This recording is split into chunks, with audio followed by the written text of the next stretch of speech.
우리 오성수 집사님, 지난주에 신혜린 집사님은 이제 1년 누림학교, 2년 나눔학교를 다 했고, 기수를 했고, 이제 1년 동안 양육자 코칭 타임을 받으면서 자기 제자를 1년 동안 세운 거죠. 본인의 제자를. 그래서 그 간증을 했던 거고, 오성수 집사님은 누림학교 1년을 아마 제가 생각할 때 예전에 했던 것 같아요. 우리 라오스에 가시기 전에. 라오스에 가시기 전에 누림학교 1년을 하고, 이제 라오스에 가서 지부장으로 1년 계시다가, 한 3년 계셨죠? 한 4년 가까이 계신 것 같아요. 그대로 계시다가, 또 여기 오셔가지고, 이제 작년에, 나눔학교 1년을 이제 받았습니다. 그래서 나눔학교 1년을 받은 어떤 소감이나 이런 부분들을 들어보는, 또 간증을 들어보는 시간을 갖겠습니다. 우리 박수로 한번 환영하겠습니다.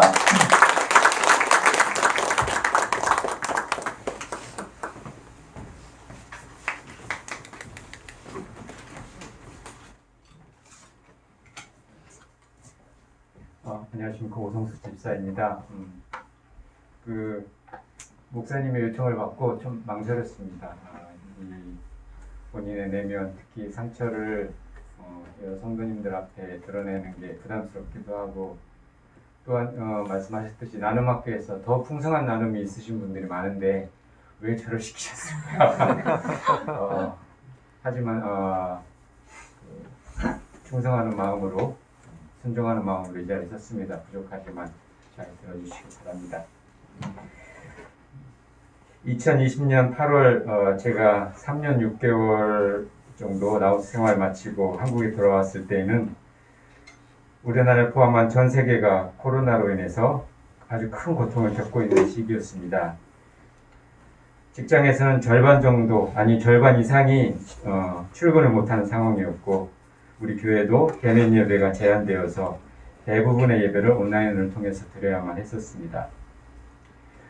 본격적으로 한국 생활에 적응해가는 시기가 되었습니다. 그럼에도 불구하고 저에게 있어서 3년 6개월의 공백은 가족이나 친구나 직장이나 심지어는 교회 내에서도 그렇게 쉽게 메꿔지지가 않았고, 오히려 겨울 저수지 깨진 얼음장처럼 한번 벌어진 관계는 점점 멀어져 가고 있는 느낌이었습니다. 아무리 코로나 상황으로 인해서 만남이 제한적이긴 했다손 치더라도 심지어 우리 가족들은 3년이 넘게 해외 생활을 하고 온 저를 마치 아무 일도 없었던 양 그저 며칠 못 본 사이처럼 무심하게 대했습니다. 보셨는지 모르겠지만 혹시 비록 영화 모가디슈처럼 총알이 빗발치는 내전 상황은 아니었습니다만은 코로나로 인해서 라오스 전체가 락다운되어서 국경이 봉쇄되고 모든 항공기가 중단된 상황이었습니다.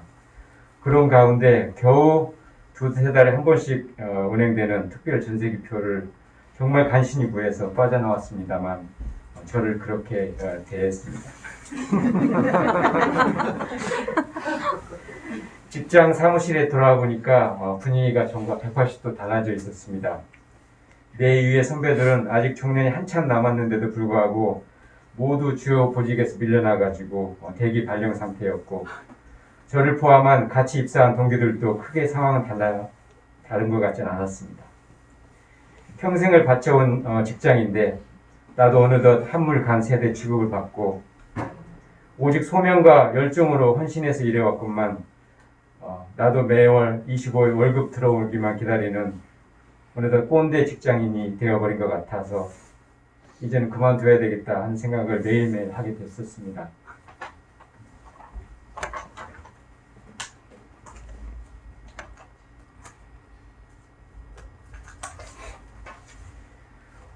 교회도 예외는 아니었습니다.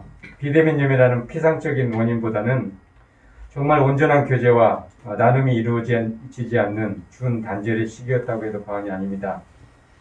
한때는 이것을 이겨내고자 열심을 내어서 교회 중장기 비전을 제시해 보려고도 했었습니다. 그러나 좀처럼 변하기 힘든 현실 상황에 좌절하고 서둘러 뭔가를 바꿔보려는 저의 개인적인 욕심을 내려놓아야 했습니다. 이런 게 모두 흔히 말하는 중년의 위기일까요? 나를 둘러싼 모든 상황이 나를 한계 상황으로 내몰고 있었습니다. 목사님이 말씀하시는 우울과 좌절의 영이 나를 사로잡고 있었습니다. 그럴수록 저는 하나님께 나아가기보다는 오히려 나의 안으로 깊은 동굴 속으로 숨어 들어가는 저 자신을 느꼈습니다. 이제 더 이상 그렇게 지낼 수는 없겠다 하는 생각이 어느덧 들어서 목사님이 진행하신 나눔학교 양육과정을 신청하게 되었습니다. 대부분의 양육은 출애굽기와 사사기 말씀 묵상을 통해서 진행이 되었습니다. 양육받기 전에는 구약의 말씀들이 하나씩 조각조각 난 일련의 사건 중심으로 그 개별 사건 안에서 하나님의 뜻을 찾아내려는 노력을 해왔었습니다. 비록 양육 과정도 물론 단편적인 큐티 말씀 위주로 진행되어서 성경 전체를 관통하는 맥을 찾아내고 큰 그림을 그리기엔 다소 아쉬운 점이 있었긴 했습니다. 그럼에도 불구하고 우리 나눔학교를 통해서 그 개별 사건들이 목사님이 말씀하시는 분명한 일관성과 방향성을 보이면서 그것이 모여서 역사적인 속에서 일하고 계시는 하나님의 놀라운 뜻을 발견해내는 기쁨을 누렸습니다. 그 안에서 아브라함의 유업의 큰 축복을 누릴 수가 있었습니다. 뒤돌아보면 하나님께서는 양육 가정 중에 저희 가정에도 많은 축복을 내려주셨습니다. 직장에서는 그 어렵던 승진도 하고 준욱이는 자기가 가고 싶어하는 학교도 합격을 했습니다. 결혼 20주년에 맞춰서 목사님이 축복해 주신 우리 소유의 장막도 허락해 주셨습니다. 제가 아둔하게도 눈이 어두워서 개인적인 문제에 사로잡혀서 미처 깨닫지 못하는 가운데 하나님께서는 참으로 놀라운 축복을 감사한 일을 우리 가정에 넘쳐나게 하셨습니다. 이제 조금씩 밖으로 다시 나오려고 합니다. 우울과 좌절의 영을 잘라내고 절망의 영을 잘라내고 내게 주어진 상황 속에서 역사하신 하나님을 다시 만나야 되겠다는 생각을 했습니다. 새해에는 아들 우리 진욱이가 대학생이 됩니다. 진욱이가 1:1 양육과정을 준비하고자 합니다. 또한 여러 번 시도했다가 중단된 경험이 있는 우리 가정예배도 다시 도전해 보려고 합니다. 이 자리를 통해서 나눔학교를 통해 부족한 저희들을 이끌어주신 목사님께 다시 한번 깊은 감사 말씀을 드립니다. 또한 양육 과정을 함께하면서 자신의 슬픔, 상처, 외로움, 모든 생각을, 삶을 나눠주신 우리 함께하신 성도님들께도 응원과 따뜻한 격려의 박수를 보냅니다. 감사합니다.